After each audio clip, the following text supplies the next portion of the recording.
The red dress stretched out on the ground, torn into serrated strips as if it had been ripped through barbed wire. Clara sat half on one knee, wrapped in a coarse gray blanket around her shivering form.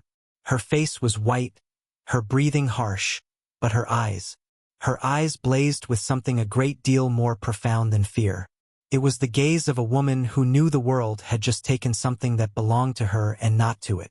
Minutes before, Dry Creek had been blistered in a hot summer sun, the type of heat that might cook bacon on a shovel.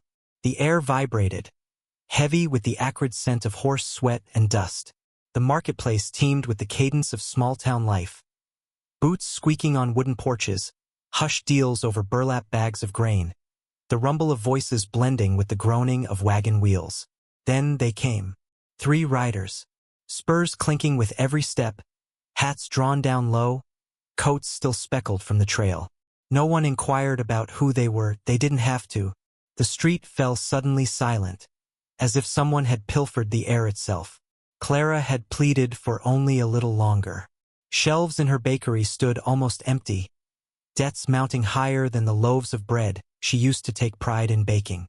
She set her jaw, chin high, voice firm, hoping decency would outweigh heartlessness. The lead rider didn't even bother to protest. He smiled, swung down from his saddle, and grasped her arm so tightly she winced. And then, in the presence of God, the sheriff, and all the citizens of Dry Creek, he ripped her dress to shreds. Ripping cloth split through the heat like a shot. The sheriff's hand jerked toward his gun, but it never dropped from the holster. He simply stood there, quaking. The men standing about him remained frozen in their places, faces pinched, knuckles clenched, all remembering the cost of disobedience. Burned barns, slaughtered livestock, loved ones lowered into pine coffins. The riders laughed as they saddled up, discarding the torn rag on the ground like it meant nothing. Their hoofbeats receded into the distance, leaving behind only the slow creak of a swinging saloon door. Clara was left alone in the blistering sun, collecting the shreds of her dignity as well as her torn dress. But among that silent crowd, one man made up his mind this would be the last time Dry Creek turned away. Ethan had not been on the street when it occurred. He'd been loading feed from his ranch on the outskirts of town, his own shirt wet to his back with heat. By the time he drove up, the crowd was breaking up. He asked the stable hand what had happened. The boy couldn't meet his eyes, just muttered the riders' names and turned away.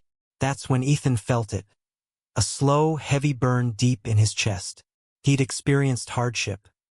He'd interred his wife under the solitary cottonwood tree on his property 5 years before, lost her to fever in a short space of days. Since then, he'd lived alone, working cattle, fixing fences, avoiding other folks' problems. But Clara wasn't anyone. For months, Ethan had been visiting her bakery, reminding himself that it was for the freshly baked bread. But he knew better. Deep inside, he knew the truth, her unspoken strength, the smile she gave even on the days when the world had no right to give her one. And now that smile had been taken away. Ethan lay awake that night. He sat on his porch in the darkness, the hum of crickets providing the quiet with sound, his eyes on the moonlit shape of Dry Creek. Here, law was something that existed only by name, and fear was the sheriff. Good men had been getting by staying their heads down. But Ethan understood the reality. If a man continues to look away long enough, eventually there's nothing left worth seeing. By dawn, his mind was made up. This wasn't about being a hero, and it wasn't solely about revenge. This was about the sort of town Dry Creek would be when the next generation grew up. And it was about Clara, about the instant a man realizes he's had enough. It occurred a week later. The air was already hot in the morning, the sort of heat that threatened a fierce afternoon. Merchants were unloading goods, the crash of crates and the groan of wagon wheels echoing down the dusty road. Then there were the riders. Not all of them, only 2, but their strut made it plain they considered 2 enough. They worked their way from merchant to merchant, thumbing coins, occasionally taking extra.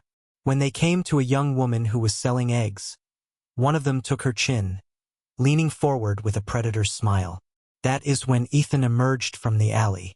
He did not yell. He did not hurry. He strode slow, steady, boots crunching in the dust. "Let her go," he said. His voice was deep, but it sliced through the street like a knife.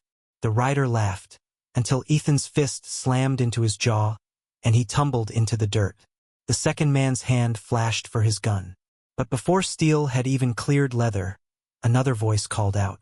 It was Thomas, Clara's father, standing behind a barrel rifle firm. "Not today," he said. That was all it took. Merchants, farmers, even the blacksmith, hammer in hand, they all stepped forward. The riders witnessed it. The tide had shifted, and whatever they were paying them, it wasn't worth dying in Dry Creek. They saddled up and rode out, leaving behind a street humming with a sort of energy the town hadn't experienced in years. But if they thought it was done, they had no idea what was headed their way. Ethan glanced around the faces on the street. These were individuals who'd had things to say for too long. Now they were ready to say it, ready to organize. By that afternoon, a dozen of them convened in the saloon's back room. And if you're the type who thinks a town is worth fighting over, or you just want to know what happens when the gang returns for blood, you might want to stay. Because you're going to want to see the rest. They came back 3 days later. You could hear them before you could see them, the thud of hooves, the clanging ring of rifles slung over their shoulders. This time it wasn't 2 guys. It was over a dozen, riding in tandem down the main street like they were rolling up to the front lines. Dry Creek was a different town than the one they'd ridden through 7 days prior. Behind overthrown wagons and tiers of crates, the citizens of the town loitered in the darkness. The blacksmith held a hammer.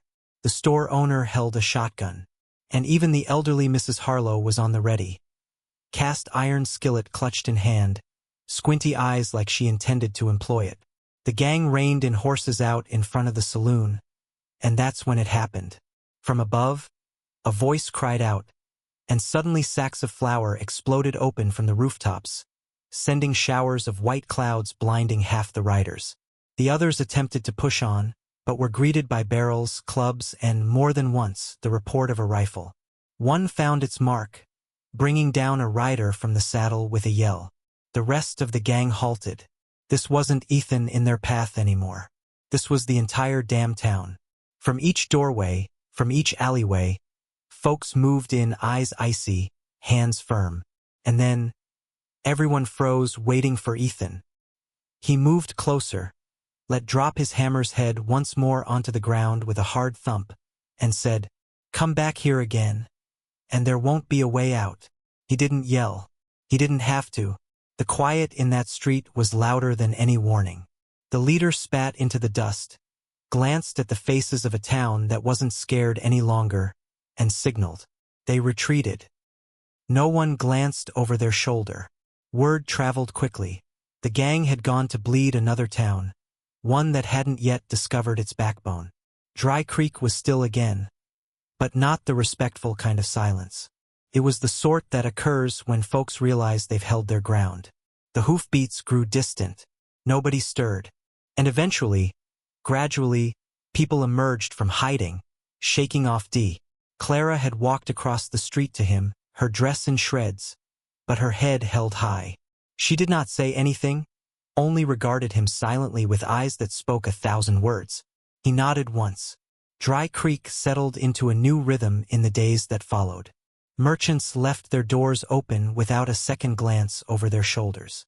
Children laughed and played in the streets once more. And Ethan, well, he continued to work the ranch, but each morning he visited Clara's bakery. Sometimes for bread, sometimes for pie, always for her presence. It was not a whirlwind romance. It was more solid than that. The kind that develops between 2 people who've known loss and comprehend the quiet comfort of not being alone anymore. The town took notice, and they approved, because where you survive in a town like Dry Creek, you do it because someone's got your back. Perhaps that's the true moral of the story. A town does not change because one man does what he does. It changes when they all realize that they've had enough. And occasionally, the place to find the courage to stand up is the person you least anticipated, or the person you've loved all along. So I'll leave you with this. Had you been there that day, would you have crossed the street? Or would you have waited for someone else to do so? If you loved riding through this tale, like it makes a difference more than you can imagine. And if you want more of the Old West, the kind that puts you right in the dust and sun, hit subscribe, because there's more on the way, and I promise you won't regret it.